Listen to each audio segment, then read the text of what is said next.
This conference will now be recorded.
Make sure that your ringers are off. And at this time, if any board member has anything that is a conflict of interest with anything on the agenda, please let it be known now.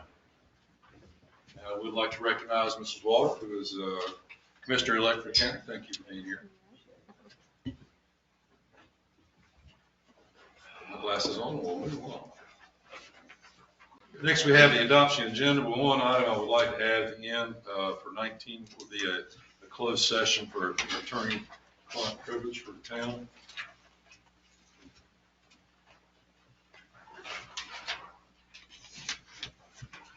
Have a motion? Motion to adopt. Thank you. Second? Second. All in favor? Thank you.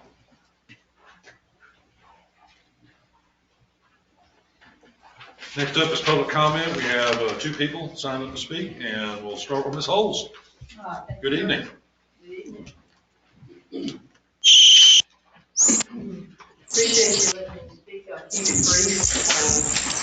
I'm concerned that the town does not protect Carteret Craven more, and I'm urging you to do so by not allowing fences to be built right on a property line. Now, there are easements reserved for public utilities, and electricity is one of our direct needed public utilities. And when people build fences up to the property line, then Carteret Craven can't get to their overhead to repair or replace it after a storm. And recently I brought to the town's attention a fence that has gone up at 301 Dalton, right on the property line, a solid fence, 8 posts and metal between them. From it being an ugly fence, it keeps Carteret Craven from getting in there and repairing lines. And we need to pay attention to that. Thank you. Thank you.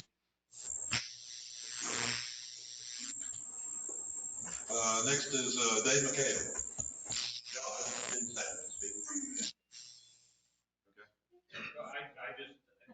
That's why I asked you. If the town is going to build a kayak rack at the end of Manatee, I would be interested in that. I live on Bonita, my kayaks are currently at the end of Anita Ford. So if I can do it, I'm not saying, I don't know if that's. Thanks, sir. Anybody else sign up? All right, moving right along. Next up is a planning board report. Mr. Truax. Hi, y'all. That's a southern term, right? Mayor and Commissioners, I want to thank all of you for your support, for me to be on the planning board. And I work hard for the town and for those who supported me, as well as those that didn't, and hope they make you proud of me. And that the planning board does have a great team. We got Mr. Gower, Ms. Holtz's new co-chair, Ms. Nelson, and Mr. Williams. And I want to tell all of you, if you have any questions, please call us. And we would also do our meetings so you can, because eventually you're probably going to hear what we say. I'd like to go over what we did at the meeting. Our board adopted all the planning board rules, regulations, procedures unanimously. Also, we have voted on an ordinance of the town lots from 70 to 50, and I think it's going to be coming before your board tonight. I'm not sure about that.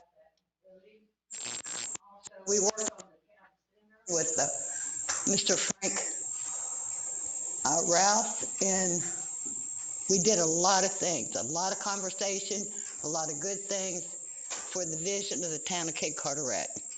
And I would like to thank all of you and appreciate your time. Thank you. Thank you.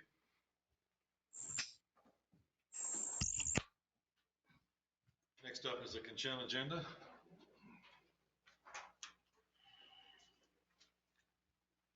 Have a motion? Yeah, I'll make a motion to adopt the consent agenda. Second? I'll second. All in favor? Thank you. All right, next is the ordinance amending the Unified Development Ordinance to clarify the ability to develop non-conforming lots. Thank you, Mayor Baker, Commissioners. This ordinance presented for your consideration tonight was one of the items that was discussed by the Planning Board at their meeting in March. Simply, the ordinance is brought forth tonight to try to make it easier, less confusing, simpler for owners of non-conforming lots that do not meet the minimum lot size requirement, to make it easier for those properties to be developed in the future, but only if they can meet all of the other applicable requirements in the Unified Development Ordinance. It primarily affects the Bayshore Park area. There are a few other lots scattered through town, probably just a handful, that don't meet the minimum lot size requirement. In the Bayshore Park area, which is in the green on your screen, and a sliver of the yellow right adjacent to BoC Sound Drive, we have several lots that are anywhere from 7,500 square feet to 10,000 square feet. In the green, the minimum lot size is 15,000 square feet. In the yellow, it's 20,000 square feet. You all, I'm sure, have been through that area. You may know that there are several lots that are less than 15,000 square feet that have already been developed in the past with homes on them. And typically what you find, if you look at the map, you can see some of the narrower lots in that area. They will be 50 feet wide. And so you could easily meet a 10-foot setback on either side of a structure and have a 30-foot building envelope to build on these lots. And that's how the existing homes have been built in that area.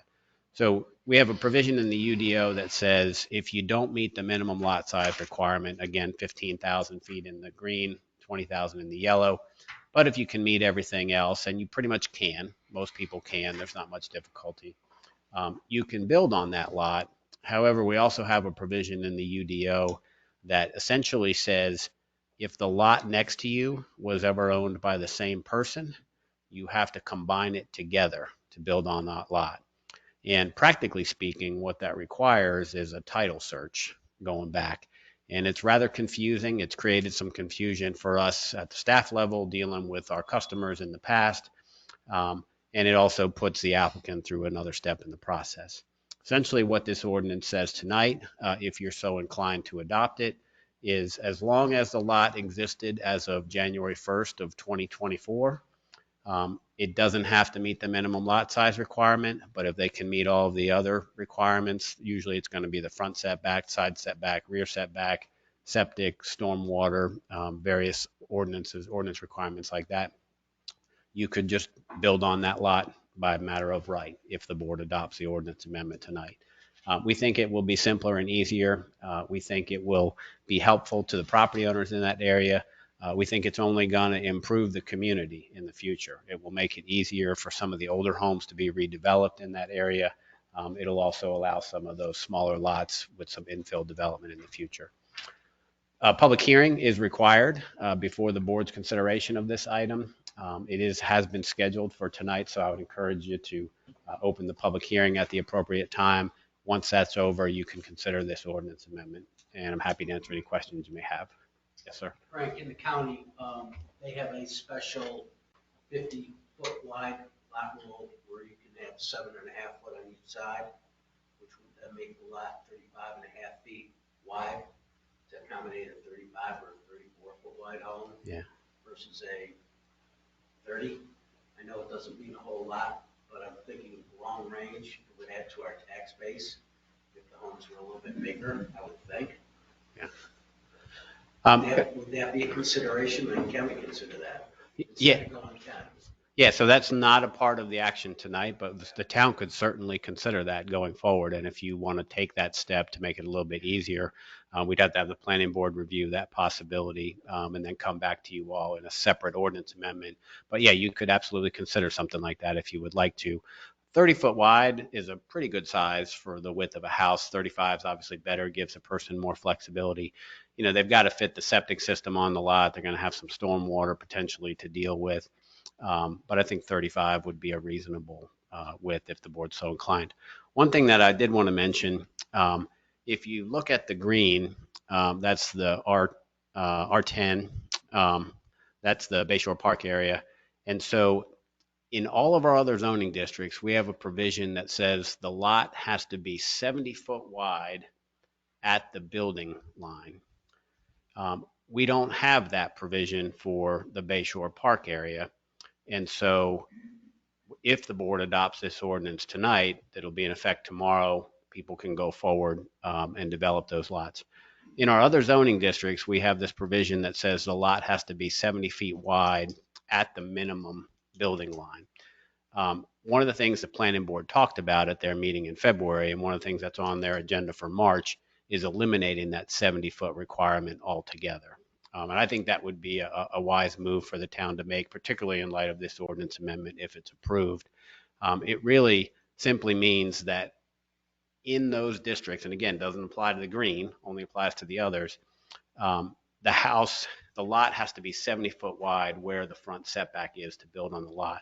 It really, practically speaking, doesn't have much benefit for the town, doesn't make much of a difference. So if the board approves this tonight, our recommendation for the planning board at their next meeting is to amend the ordinance and remove that 70-foot minimum lot width requirement. So you may very well see that at your next meeting in April, depending on how things go.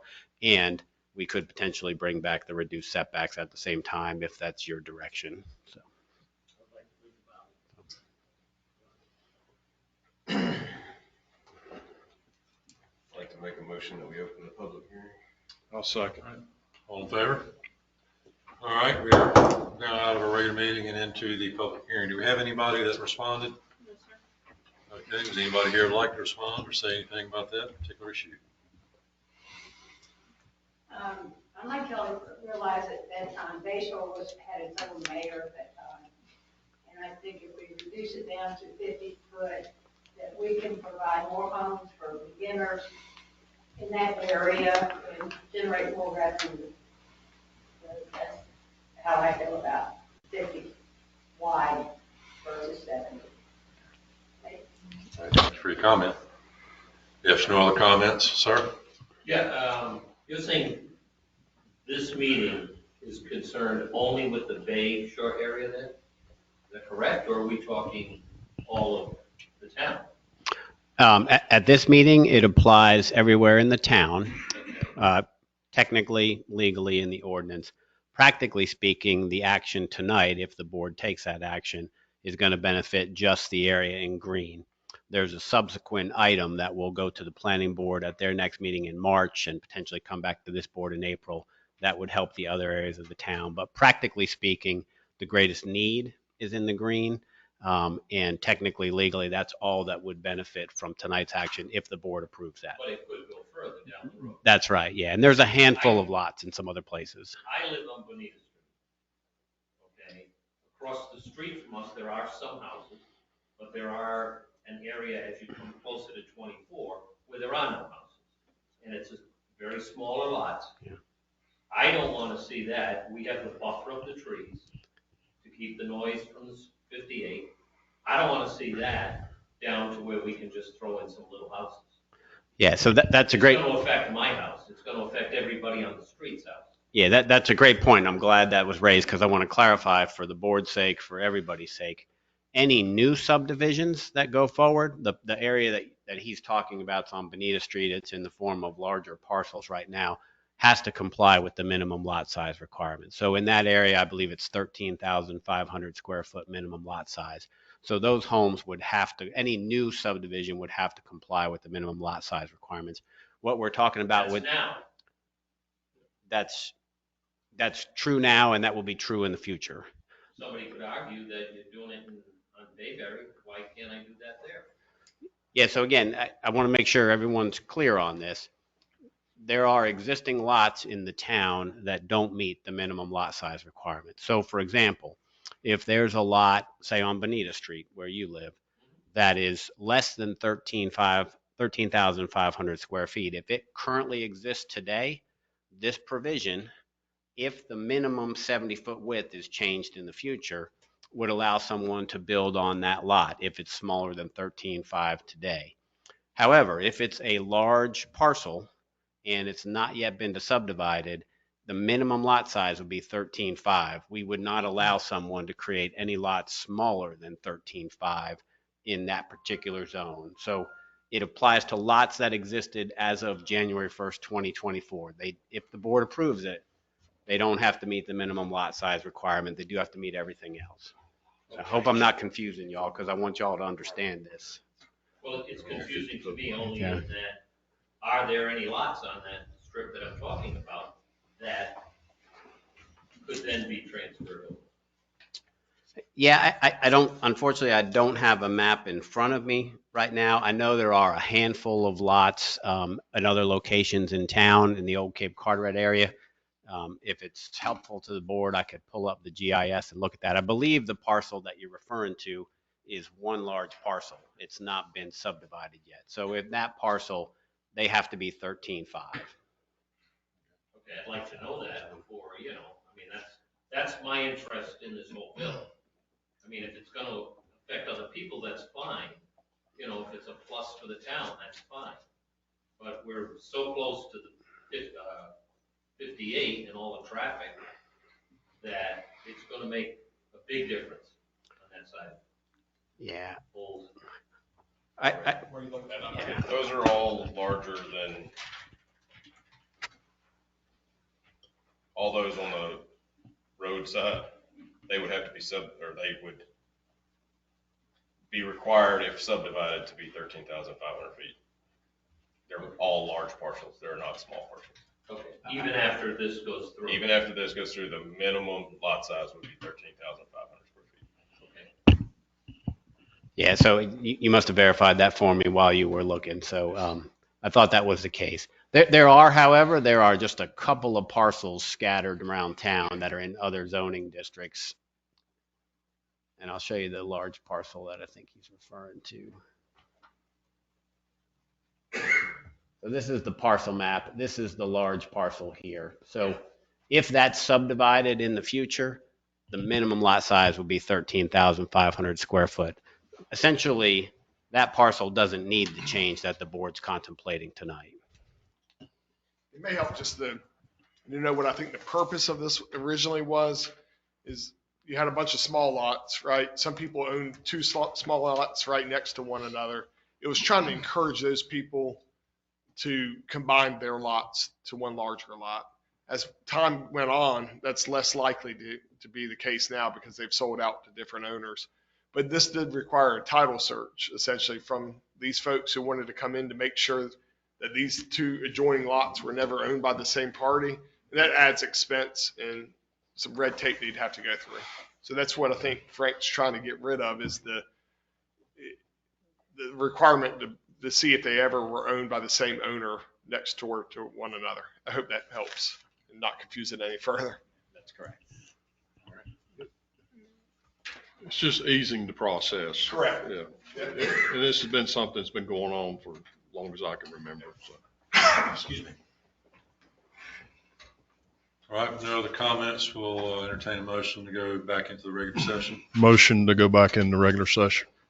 Second? Second. All in favor? Thank you, gentlemen. And thank you for your comments.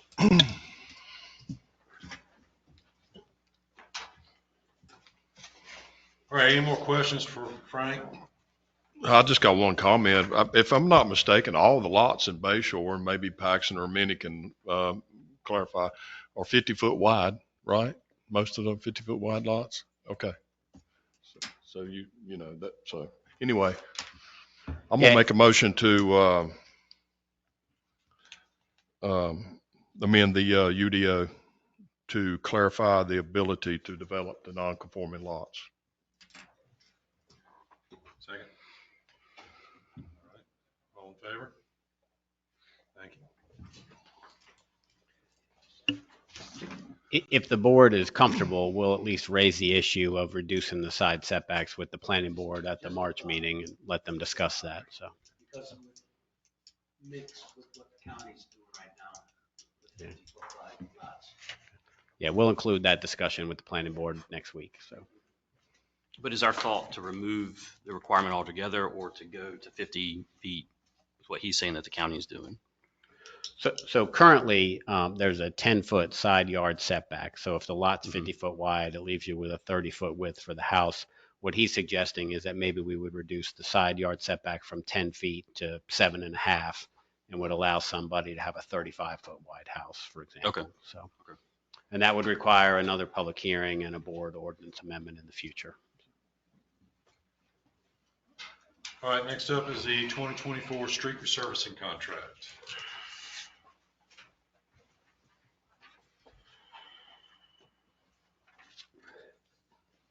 Mayor Baker, Commissioners, this is the same item that was presented for the board's consideration at your last meeting in February. Just to recap briefly again, we are recommending a contract with Coastline Contracting from Castlehane, North Carolina. Total amount of the contract is $123,273. It would enable the resurfacing of the entire length of Pine Lake Road, essentially from Taylor Notion all the way to Quailwood, indicated on the map there. That is just shy of 1 mile of street. As I've discussed with the board in the past, our goal is to try to resurface 1 mile each year and theoretically get us on a 20-year life cycle for all of the streets in the town. You have a resolution authorizing that contract. You also have a budget amendment for the general fund that appropriates an additional $41,011 of unanticipated POW bill revenues, additional rental income, and additional investment earnings for this contract. We did receive 5 bids for the work. Those are included in your packet. Coastline Contracting was just slightly the low bidder. We have checked references on Coastline Contracting, and their previous customers have been satisfied with the work performed.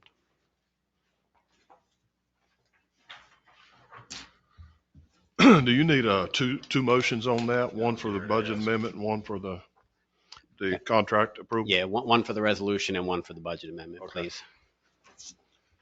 I'll go ahead and make a motion to adopt the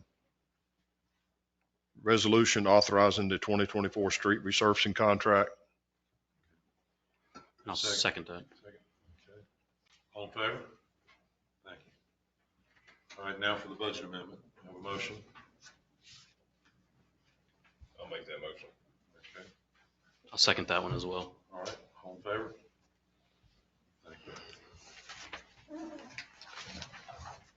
Next up is ordinance amending chapter 34 of the police department of the code of ordinances to clarify the status of auxiliary police officers. This item is really quite simple and really more procedural than anything else. The town code of ordinances have a current provision regarding auxiliary police officers, and that's sort of an outdated term for reserve police officers, both volunteer and part-time. One of the things Chief Silva's been working on, to his credit, is trying to build our roster of additional volunteer and part-time reserve officers to basically reduce the burden on our full-time staff and give us additional coverage for special events and other things that when we may need that. One of the things that we recently discovered in our ordinance regarding auxiliary police officers, it is not as clear as it should be regarding their volunteer status. So we've got 2 classes of part-time officers. We've got volunteer unpaid auxiliary police officers, and we've got part-time paid reserve officers. We just simply need to add language to clarify that the auxiliary police officers are volunteer, and it comes at the recommendation of our workers' compensation insurance provider, the North Carolina League of Municipalities. So it's a very simple one phrase change in the ordinance for your consideration.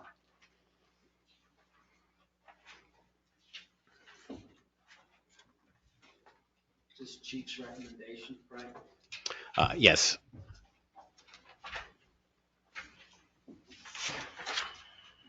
I make a motion to change the wording to reflect what the chief would like for this department. Second. Charles. All in favor? Thank you. Next, resolution authorizing the conveyance of Bahia Lane vacant lot to the Star Hill North Homeowner Association. I got to pull that up here.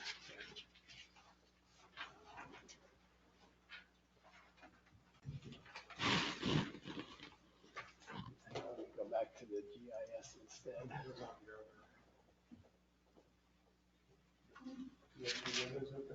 I do, but I forgot to open the right one, so let me get back to. While he's working on that, question for you, Brett. Given that I live in Star Hill North, do you see any conflict for me to partake in this item? Okay. Proposals go to the homeowners association, which I understand you don't have an ownership. That's right. In it. That's right. And then furthermore, it would be for the benefit of all citizens in Cape Carteret just as well. So Okay. I don't see any conflict. That's right. Just want to throw that out there.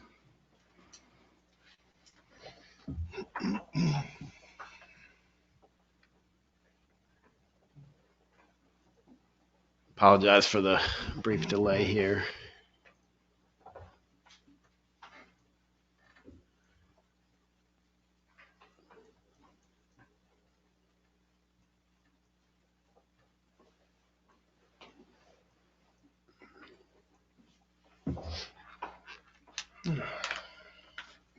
Okay. So, as the board discussed at your budget planning workshop a few weeks ago, the town owns these two vacant lots in the Star Hill North subdivision. They're on Bahia Lane. Each one of them is about a half an acre, so it's about 1 acre total in land area.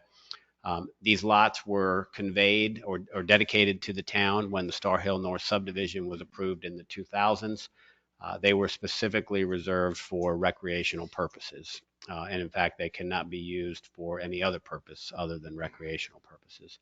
The board discussed the possibility of conveying these lots to the Star Hill North Homeowners Association. There seemed to at least be some interest in doing that during your discussion on February 23rd.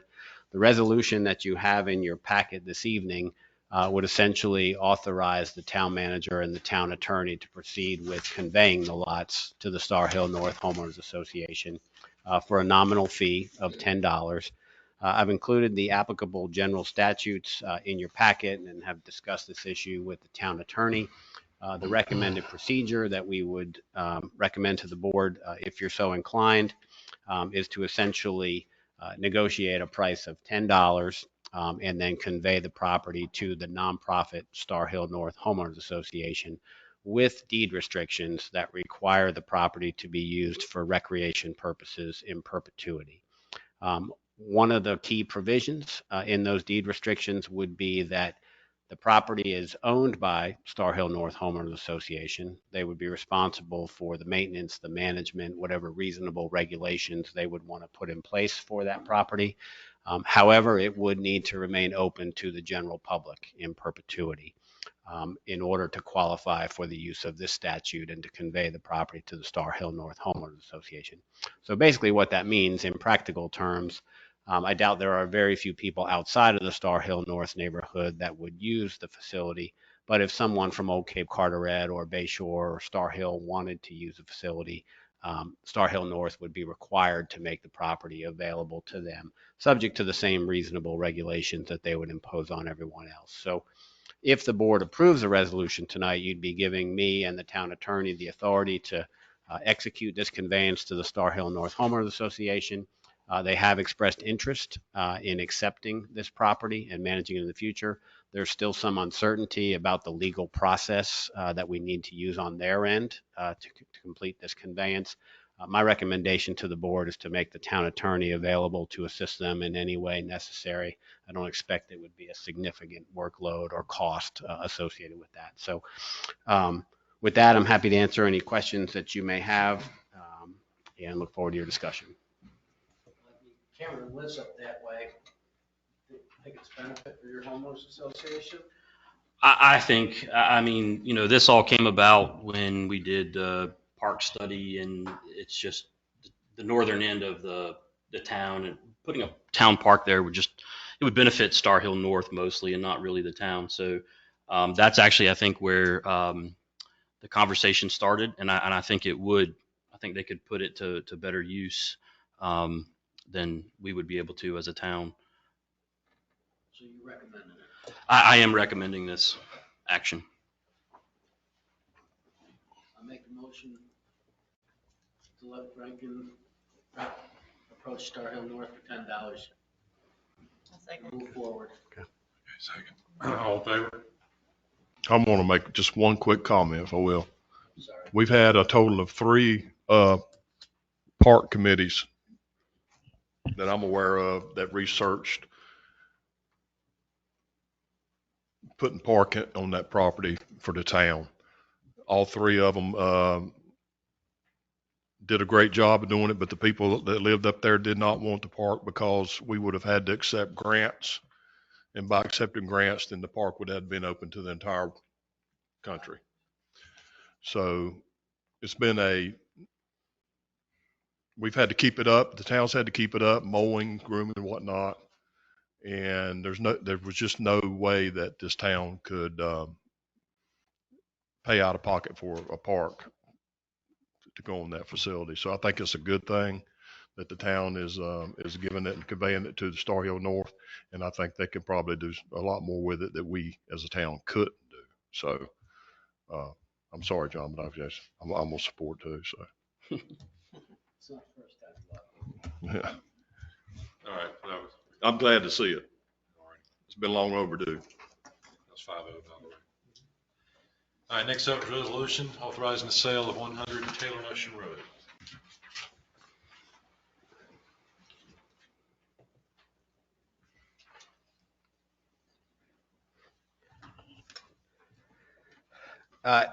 Presented for the board's consideration is a resolution authorizing the sale of 100 Taylor Ocean Road.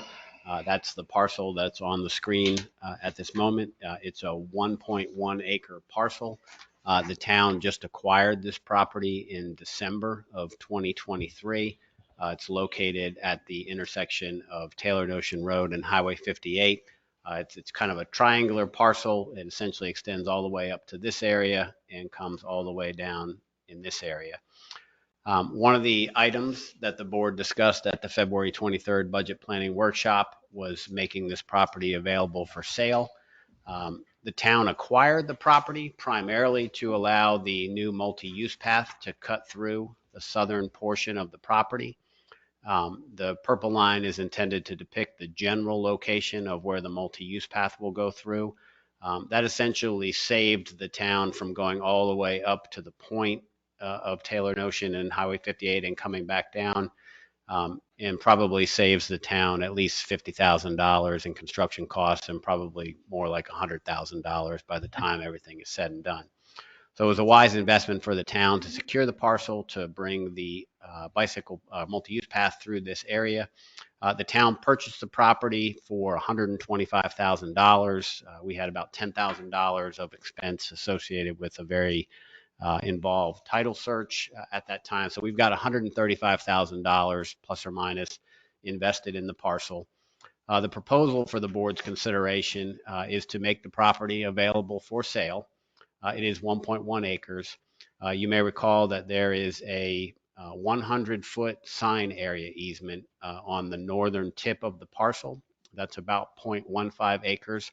That was recorded when the town acquired the property. That's for the benefit of the previous owner. There are a couple of signs located on the property. And essentially that easement, if town ordinances allow, would allow the property owner to relocate those signs in the future anywhere within this roughly 100-foot square area. That's 0.15 acre. The area down here where the path needs to go through is about 65 feet from the southern property line up each side. The town, if the board decides to market this property for sale, the town would grant itself a multi-use path easement through this 65-foot wide area. That comes out to about 0.25 acre, about a quarter of an acre.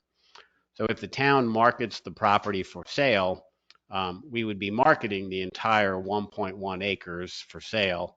However, 0.15 acres at the north, 0.25 acres at the south would be encumbered by these easements, and the usable area of the property would be about 7/10 of an acre, outlined here in yellow. And that's certainly more than sufficient for someone to build a single-family home on. There are many other single-family homes in this area. The property most likely would front out to Taylor Notion Road with a driveway. That would seem to be the more desirable approach. We do have a 4-bedroom septic permit in hand for this parcel. When you factor in the setbacks, both from Taylor Notion Road and from Highway 58, you've got a pretty good building footprint here for someone to build a nice house in the future. It's important to note that the property is zoned residential. It's also subject to covenants in the Star Hill neighborhood that restrict the use of the property for residential purposes only. Those covenants also prevent the property from being subdivided in the future as well. So the idea for the board's consideration is to make this property available for sale. If the board is so inclined, there's a resolution in your packet that authorizes the town manager and the town attorney to offer it for sale. If the town offers it for sale, my approach would be to simply publicize it through the town's existing digital platforms, other direct contact with area real estate agents, and market it ourselves. If and when an offer is received, that offer would be presented back to the Board of Commissioners, and our recommendation would be to use the upset bid process, and that's spelled out in the general statutes. It essentially involves us presenting an offer to you. The board can decide to accept or reject that, and then it requires a certain time frame and advertisements for someone to essentially upset that price and offer a higher price. And you basically just continue that process until no one upsets the price. And so that's pretty common for real property sales in local government. So that's the recommendation for your consideration tonight. If the board decides to sell the property and earns a reasonable return on that, it would be up to the board to decide what to use those funds for in the future. You may decide to put that money in fund balance. You may decide to use that for some other beneficial public project or service. It would be completely up to the Board of Commissioners to make that judgment going forward. You may recall that we appropriated $130,000 from our general fund balance to purchase the property last fiscal year. So that may be something you want to consider as well. If the board does not want to sell the property or maybe can't sell the property for a price that you're comfortable with, the town could certainly retain the property and reserve it for future public improvements at your discretion in the future. So with that, I'm happy to answer any questions you may have. Remind me what the zoning is on this one? It's zoned R30, so it's single family. Yeah. I want to make sure we're not creating a non-conforming era. What amounts to a non-conforming usable area? It's a 20,000 square foot minimum lot size, so this far exceeds that. So I have reservations about selling it before we finish the trail part.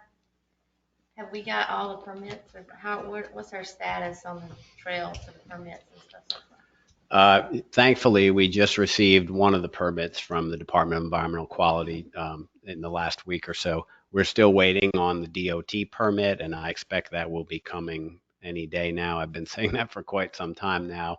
I don't expect that this portion of the trail alignment will change with the DOT permit. In fact, the DOT would prefer this alignment based on all the conversations I've had with them. And certainly, I think the timing It's a very valid concern. I think the timing is such that even if the board decided to sell it tonight, we'll have the permit in hand before there's any formal action to sell it in the future. But I don't expect that alignment to change. I got 3 questions. Are you going to suggest a price to us that you feel it's worth? You know, I included We're some. gonna try to cover our costs. Yeah, actually, it depends on how you define covering our costs, right? In a perfect world, I'd love to sell it for $135,000 and fully cover our cost. Quite frankly, the fact that we will save at least that much, I think already justifies the expense. The 2 lowest price residential lots in Cape Carteret right now are $85,000 and $90,000. Both of them are up in the Bob White Circle area. This lot is bigger than those lots. Of course, it's not in as desirable of a location if you're someone who wants a quiet location. But I think I'm hoping for something in that range. But ultimately, it's your judgment. So. All right. Is the septic current? Is it a 5-year? Is it unlimited? Yeah, it's a 5-year permit. We just renewed it when we purchased the property last fall. And the last thing I want to know is, can it be changed into commercial? You can certainly rezone it to commercial, but the restrictive covenants and the I don't believe so. The restrictive covenants limit it to residential use only. You can rezone it, but the covenants, if someone challenged that, would prevent it from being used for anything other than residential. Frank, just for the public's knowledge, you don't have to be exact on this. How much by purchasing the lot did we save by cutting just in the pavement part, not anything else? Yeah, I think we saved at least $50,000 in pavement and trail construction cost.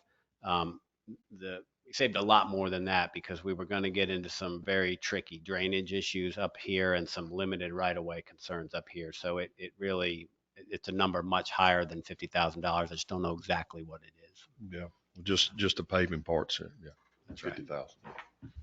One thing I wanted to point out too is you may recall that the Turkey Trot presented their proceeds to the board a few months ago, and they raised $10,000 for this past year's event. They donated that money to the town specifically for some future amenities along the trail. In my discussions with Deanna McElman involved in that project, we talked about possibly putting that equipment either at the Taylor and Ocean Road Park or perhaps in this area right here at the southern tip. And there's more than enough room to add it there if ultimately that's the board's decision and the donating party's comfortable with that too. So you can use this for anything associated with the trail. I'm kind of a little bit with Courtney on this. I think that, there was a time when we weren't quite sure if we would be able to acquire this property, and we were trying to be creative in what that trail would look like.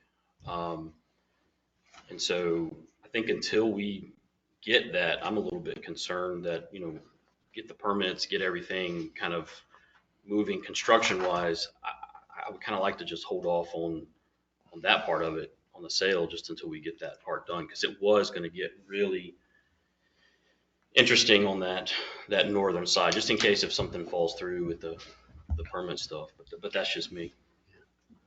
I think that's certainly an approach the board could take if you're so inclined. I think, again, the reality of it is we will have the permit in hand before I bring you any offer from a potential buyer anyway. But if you'd rather wait, we can absolutely do that. And you don't have to sell it at all. You can hold on to it for the long haul if you'd like.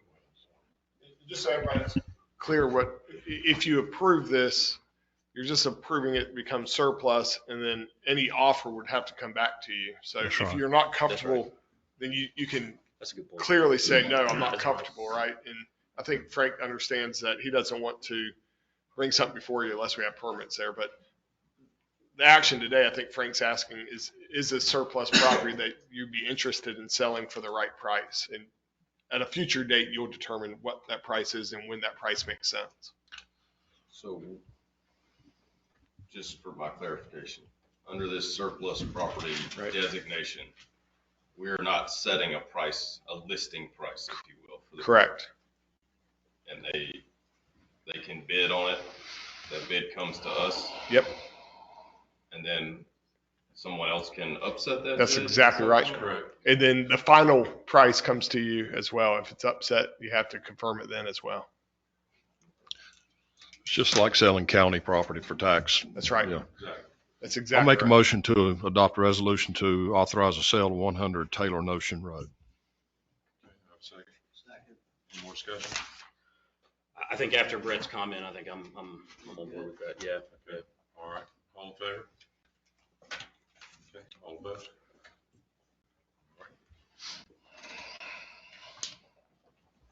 Next up is a resolution authorizing multi-use path grant application for NC 24 Yukon Drive to Bayshore Drive.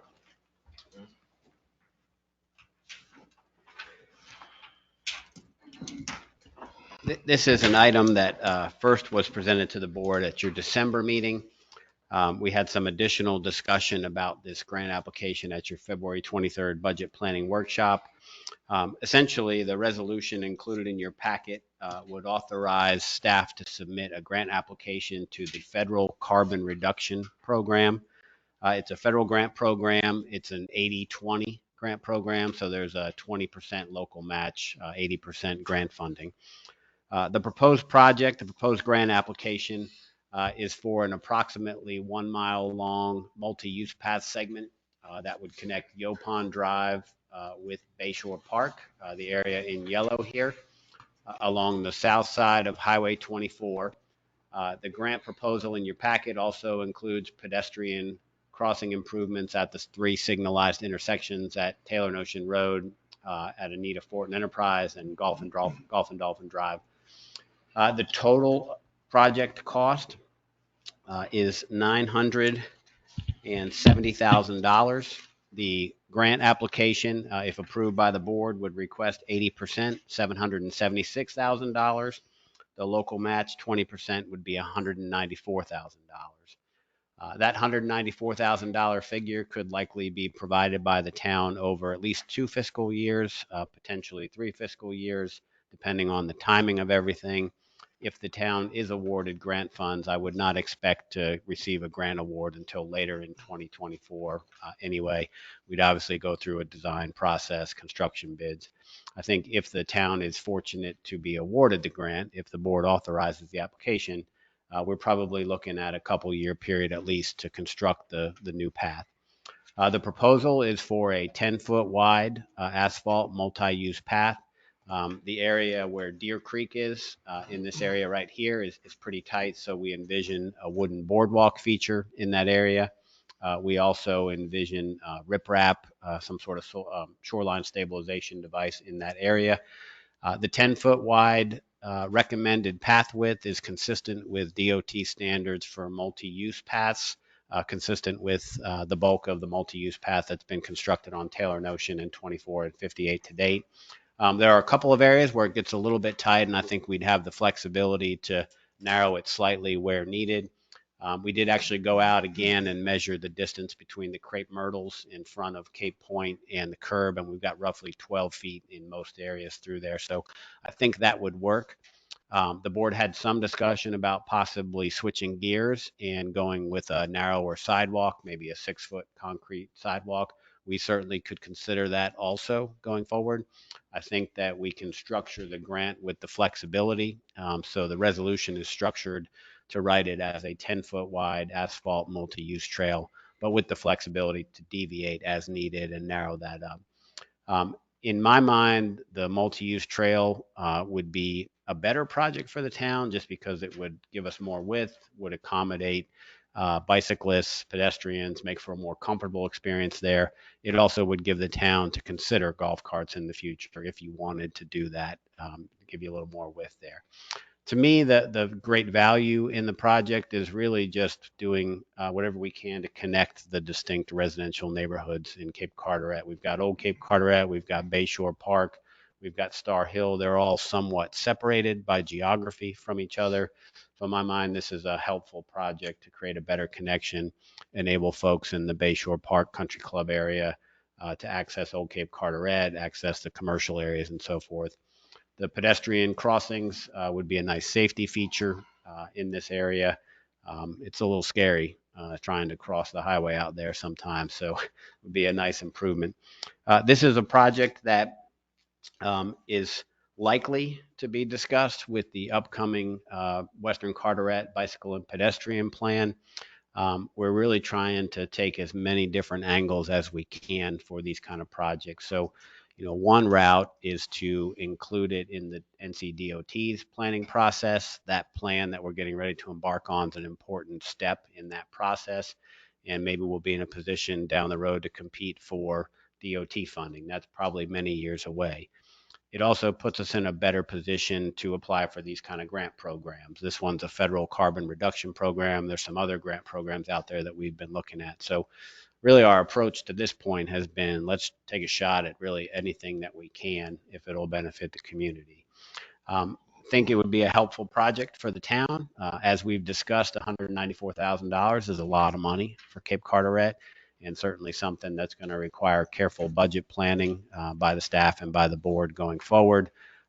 My recommendation to you, if we were fortunate enough to receive a grant for $776,000, would be to spread that $194,000 out over 2 or 3 fiscal years, some combination of the special motor vehicle tax revenue, maybe some fund balance, maybe some other budget adjustments, and obviously we'll have plenty of time to sort through that. I think that would be a fortunate challenge for us to be undertaking if that's the case. So with that, I'm happy to answer any questions that you may have about it. If the board approves the resolution, we would expect to submit the grant probably within the next month or so. And then, like I said, get a grant decision later in 2024. What effect would this, if we received this grant, would it have on the 24-25 budget?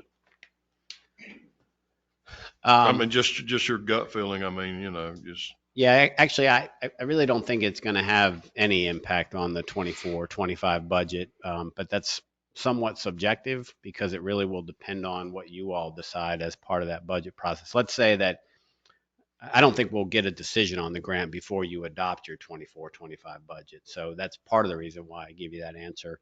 Let's say come August, we find out we got the grant.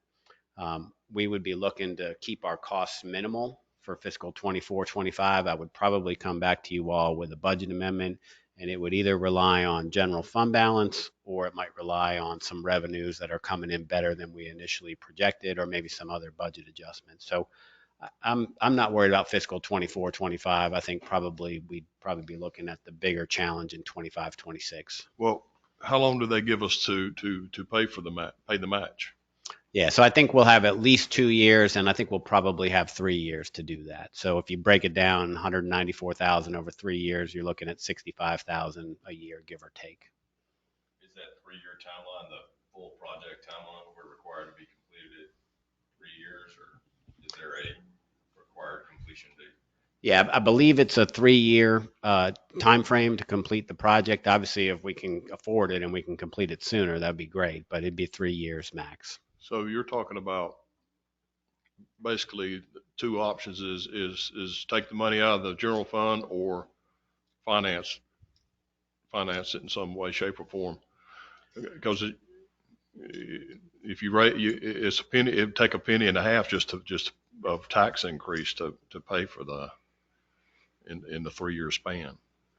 Yeah, I mean, that's an option available to the board. That's certainly not what I'm suggesting. But, what I would say to you is it's a big number, but it's a manageable number. So I would not be recommending any kind of external debt financing for the project. If anything, I might ask you to consider an internal loan from yourselves. Maybe you would commit the fund balance with a commitment to pay it back over 2 years or 3 years, or maybe a longer period, maybe 5 years, maybe 10 years, just because it's a relatively small amount of money in the grand scheme of things.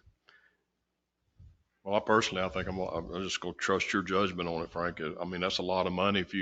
Anytime you can get that kind of money in a grant, you should take advantage of it. But paying the match back, just want to make sure it's not going to be a deal breaker. So. But it's a big if, because we might not get it, right? Yeah, that's right. I mean, we may not get the grant, in which case it's a non-issue. If we get it, you're looking at close to $800,000 of of beneficial money. But if you get the grant and don't accept it, then that's a bad, Sure. that's a bad thing to do. So we need to pretty well know now if we want to take that chance. But I'm all for it. It's been talked about the 20 years. 7 years I've been on this board, connecting the neighborhoods together. Yeah, I'm all for it too for that reason. I think it provides more connectivity. We're going to have strategic crossings on 24, and it just gets those neighborhoods to those places where they can actually cross safely. So yeah. I support this. Frank, just confirm for me, for my peace of mind, that all design work and construction costs are included in this total request. I think so. We are required to use some formulas that the grant program puts forth. And so we've kind of taken a hybrid approach. We've used elements of the formula recommended by the carbon reduction program, and we've melded that with our experience here in Cape Carteret. And so, to put it in perspective for you, we think this next mile along Taylor Notion and Highway 58 is going to cost somewhere around $500,000. Maybe it'll be $600,000. This is a mile, and we're banking on right around $800,000 for the trail piece of it. The pedestrian signal crossings a little extra. So I think it's a good estimate, but we won't know until we get the bids. But I feel when y'all melded these things together, did it come out more conservative than the grants, or? The grant formulas are very, very conservative. It would have been a much higher number if we went strictly with the formulas that they recommend. In our case, we're seeing better prices than what they're recommending, so we kind of took a hybrid approach. I feel pretty confident in the number. We won't know until we get the bids. We'll have a good indicator probably here in the next few months when we take bids on this next 1 mile segment. But as I've shared with the board before, the last quarter mile segment that we did about 2 years ago cost us about $100,000. So if you multiply that by 400,000. It's heavily dependent on oil prices too. I think oil prices are probably a little better now than they were when we constructed that a couple years ago. All that's a long-winded way, and I apologize to say that I'm pretty confident in the number, but who knows what the construction climate will be like when we get to that point. If we accept this grant, or you're applying the grant for a 10-foot wide multi-use path, right? Correct. Or do we have to adhere to that and make it a 10-foot wide if we accept that grant, or can we tweak it? Yeah, so my intention is for us to structure the grant to request the 10-foot wide grant there, but to write the flexibility into it for us to narrow it out where needed, if necessary. If there's a little tight spot there, maybe when we're going over the creek, or maybe when we're getting some of the crepe myrtles in front of Cape Point.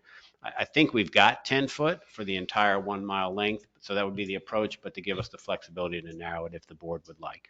The only problem I have, Frank, and I know that's probably a year or two down the road, is mixing the multi-use path with pedestrians, bicycles, and golf carts. That's my only problem.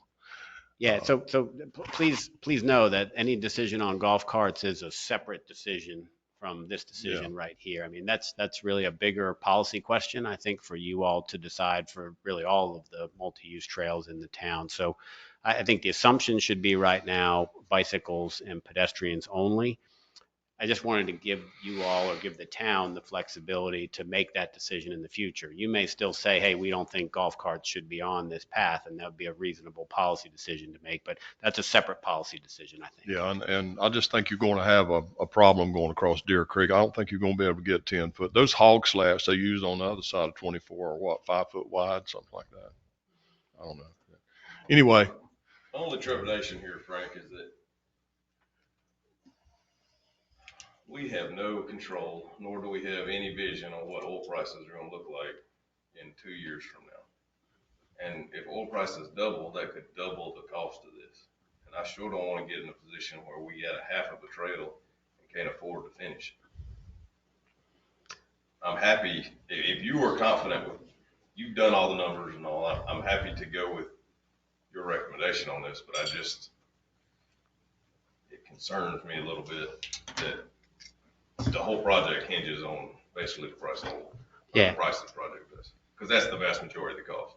Yeah, well, and that's one thing I want to clarify for you. That's a significant piece of the cost, but it's if oil prices double between now and the time we build this thing, I wouldn't expect the total cost of the project to double because the oil factors into the cost of the asphalt. And so you've got all the earthwork associated with it. You've got a wooden boardwalk bridge and other elements associated with it. So it's not a doubling or dollar for dollar increase, but it would impact the price in some way. Well, at that time, we'd probably have to just tweak the trail size if that's the issue, so. Yeah, and I think that, my intent is to give the town the maximum flexibility if we encounter those kinds of challenges.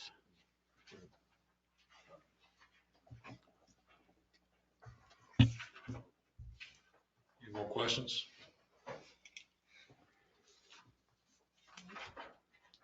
I'd like to make a motion to adopt a resolution authorizing the multi-use path grant application for NC 24, the Yopon Drive to Bay Shore. A second. I'll second. More discussion. All right. All in favor? All in Did you favor? say all in favor? All in favor? Sorry. All right. Thank you. All right, next up is appointments for Western Carteret Bicycle Pedestrian Plan Steering Committee, 2 vacancies. I'd like to make a motion. And what would you like to? I'd like to appoint Lauren Birch and Deanna McElman. Have you talked to Deanna about that? Frank did. She was interested. Okay, so she'd be a great one. She's done so much for this trail. And Lauren Birch? Mm-hmm. Okay, 103 Yopon Drive. all right, I assume we talked to her? Yep. Okay, so was there a second? I'll second. Go ahead. All right, all Go in ahead. favor? Congratulations to Lauren, Deanna. The first steering committee meeting is going to be held on March 27th, so they'll get started. I expect that the plan should wrap up in the October-November timeframe of this year. Where's the location? Is it gonna be here? I don't know if we've actually finalized the location yet. I think it most likely will be here at the town hall, but we'll reach out to them. Okay, all right. Next up is the town manager report. Okay, several other items in the written materials. I'll start off with a couple that aren't, just because there were public comments that were made, and I want to try to address any concerns. Let me get back to the Zoom screen here. There was a concern during public comment about fences being constructed within a power line. So there's 2 different issues going on with that right now that will, I think, address that concern.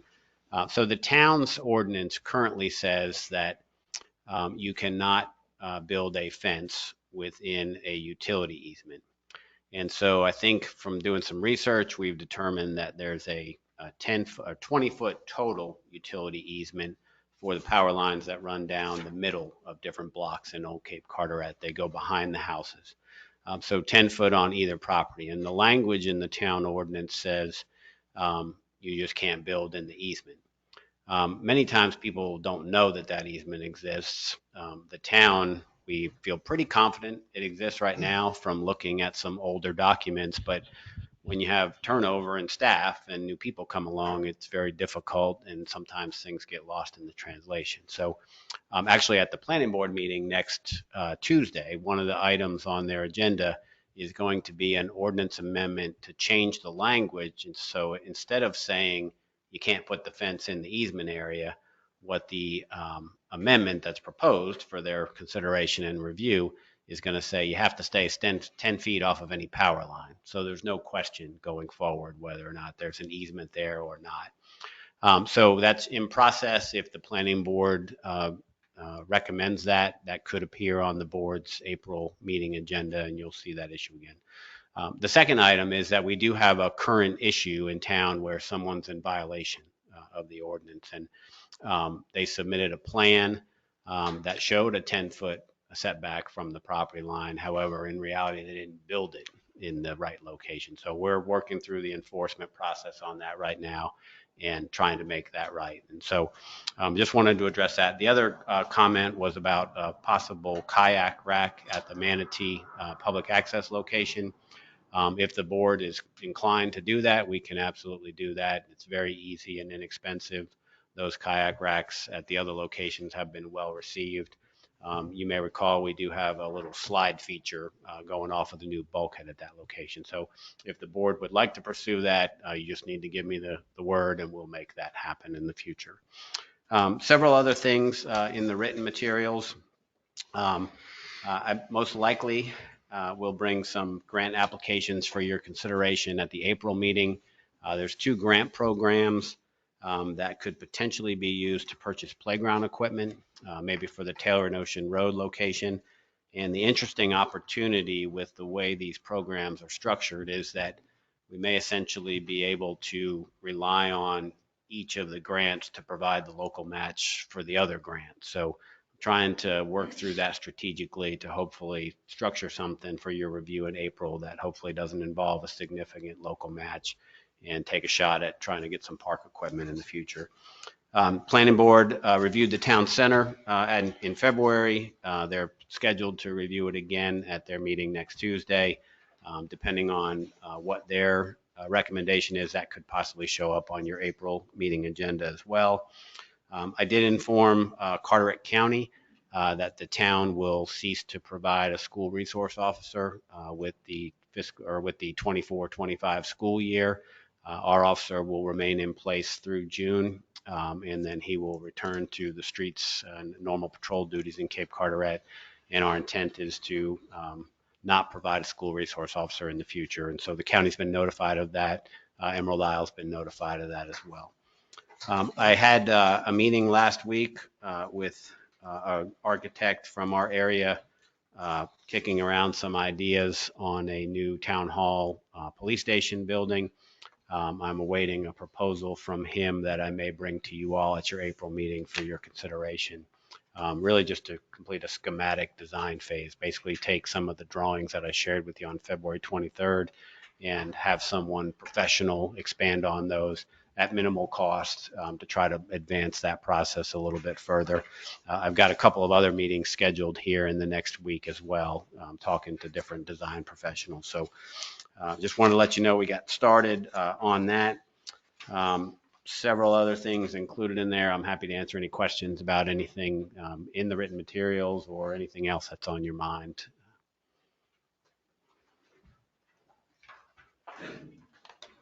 Questions for Frank? I got a couple. First off, I want to say, Ryan, thank you for getting a CDL guy in the big truck. I think that's going to be very, very important.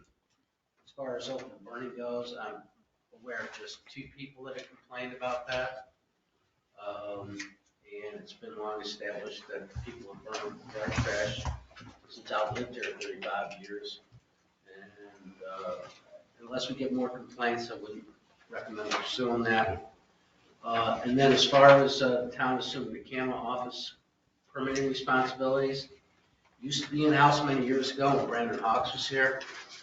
And maybe it's time that we look at requiring that office to be both a building inspector as well as a permitting and CAMA official, just going forward. Yeah, so the county has essentially been asking us for about the last year to take over the CAMA permitting, and so we're in the process of making that happen. We can revisit the building inspection issue in the future if you'd like. So.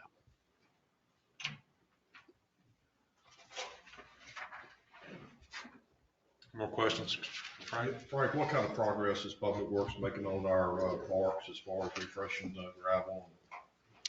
Yeah, on the ground, not much progress yet, but they're planning on hitting that hard over the course of the next few weeks. They just finished up the yard debris collection last week, and so, but they're making plans. They're actively working on it. We've got a good plan for Ferry Landing Park, which is the first one that they'll tackle here real soon. So, just want to throw one reminder that we do have the money in the budget for that. We would like to use it before the next budget kicks in. Yeah, that's clearly our goal, and to get this stuff done before the warmer weather kicks in. So.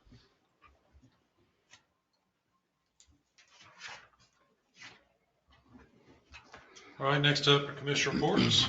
We'll start with you, Steve. I don't have anything to report, but I did run into Lisa Smith of Western Carteret Water.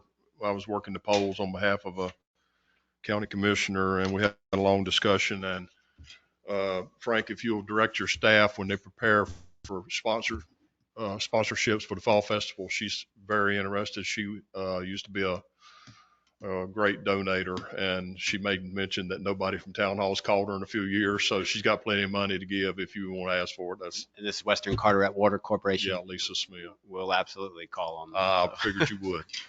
That's all I have. Thank you. Charlie? Have anything to do? All right. John? I have nothing today, thank you. Well, I'd just like to thank Manny for working on the planning board, giving us a report, and I think the kayak storage, that amenity is a good idea. So personally, I think it's something, all the other ones are full, right? Yeah, I think they've been very successful. And there's a slide right there too, so how many, kayaks would we look to store in there? We typically get at least 12 on the racks that we've constructed, and they're relatively inexpensive. So, I mean, if there's no objection to it, we'll just make it happen. If there's a concern, then obviously we'll hold off. I think access is pretty important.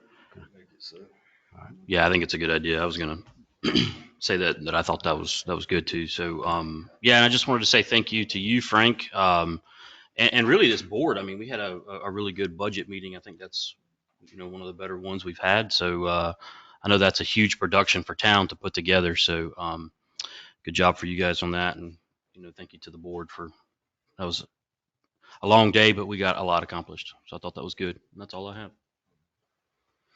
I'll just continue with what you were saying about the budget process, and thank you, Frank and staff.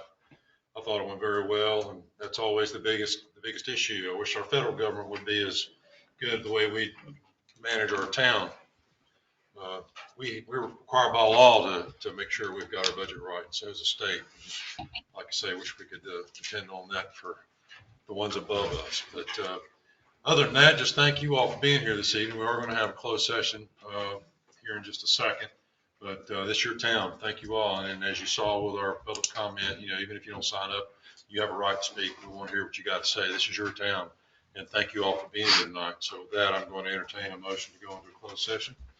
Make that motion. All right, second. I'll second. All in favor? All right, thank you. And thank you all once again. This conference will now be recorded. Look, there's Frank. Hey, Frank. That's good enough. To make a motion to adjourn. All right, second motion to adjourn. Charlie, all in favor? All right, thanks, everybody.